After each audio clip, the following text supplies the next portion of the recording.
Y'all mad because literally I'm like, oh, blah, blah, blah. You guys think he died from a drug overdose. You're wrong. You're wrong. Literally, you're wrong. So suck a dick. Okay? Suck a dick. There's a lot of shit y'all don't know that I fucking grieve through myself while I let y'all grieve and talk mad shit on me.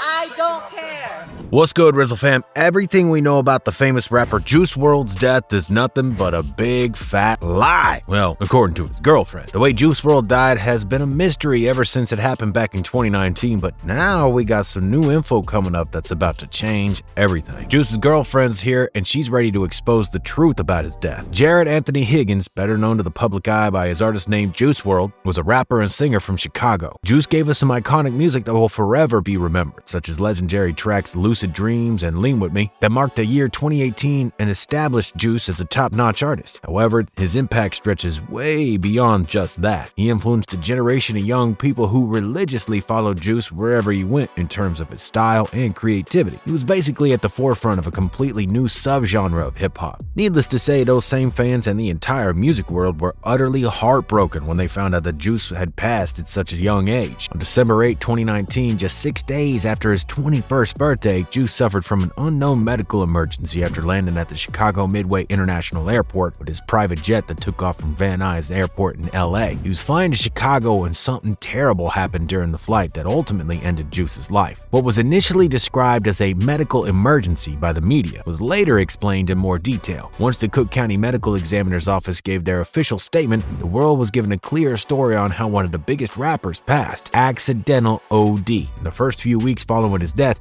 he was not entirely sure how it all went down. However, details came in soon after. It was said that Juice did in fact die of a consequence of OD. To be more precise, it was too much codeine and oxycodone that cut it for Juice. But it's a bit more complicated than that. See, the official story says that the pilot of the plane in which Juice was flying contacted the authorities because he suspected something funny was going on. He alerted the authorities because he believed that someone in the group of people had firearms. The plane was bound to land and Juice knew that the feds were waiting on the ground. Because he was expecting the plane to be checked, it said that he took multiple pills. Some say it was perks, some say it wasn't. He wanted to get rid of some of the evidence they had in order to make it seem less problematic. Unfortunately, the amount he took, in combination with the drugs that were already in his system, caused insurmountable damage to Juice's body. Even though the medical team was fighting to save his life for over 40 minutes, Juice didn't make it. He's pronounced dead shortly after he was rushed to a hospital. The tragic end of such an incredible music career that Juice WRLD had came too quick. With the elements of the story being somewhat unknown, especially in the beginning, people suspected there was more to the story than what meets the eye. Plenty of stories came through since that tragic day 3 years ago trying to explain what exactly happened and how it all went down. However, regardless of what all the stories say, there is still someone really close to Juice who's denying that any of us knows the actual truth. That person? Ali Lottie, Juice's girlfriend. According to her, the story that we know about Juice is all mixed up and far from the truth. The first time that Ali addressed the trauma that she's been through and disclosed some of the more personal information about her and Juice was in 2020, exactly 1 year after Juice's death. At that time, she went on her Twitter and shared some tragic news. It's all he wanted. We worked a lot and it took a toll on my body. I was always sick. 3 miscarriages, and after he passed away, 1 more due to stress. One of the first people to call in after he passed away was my OBGYN. As it turns out, the two were trying desperately to have a kid, but luck just wasn't on their side. Ali was with a child even after Juice's unexpected passing, but she lost it because of all the stress that she was going through. Ali was using Twitter as a way to communicate with all the people who wanted to find out more about what exactly happened with Juice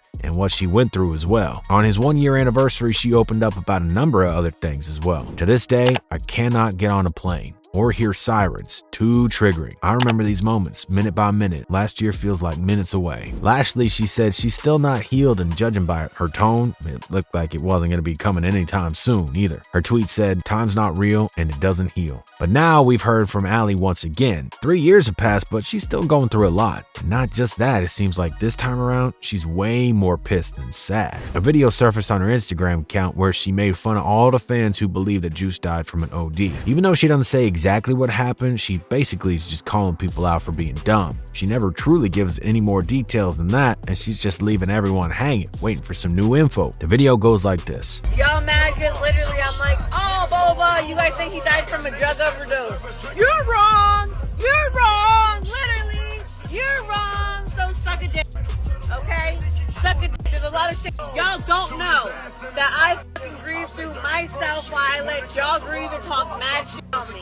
I don't care. But this is not the first time that Allie raised suspicions about her boyfriend's death. Earlier this year, she posted and deleted a lengthy video about what exactly happened on the day that Juice died. She also claimed that the reason why she's not disclosing the full story is because she doesn't feel safe telling us what exactly happened. It's almost as if someone's keeping an eye out for what she's saying. The video's lost, but we know exactly what she said. I've been quiet for the last year and a half plus to myself. Took myself away from everyone because I knew what was going to happen. If people knew what happened the day before Jarad passed and the day that Jarad passed and everything like that, which I cannot speak upon at this moment, but I will.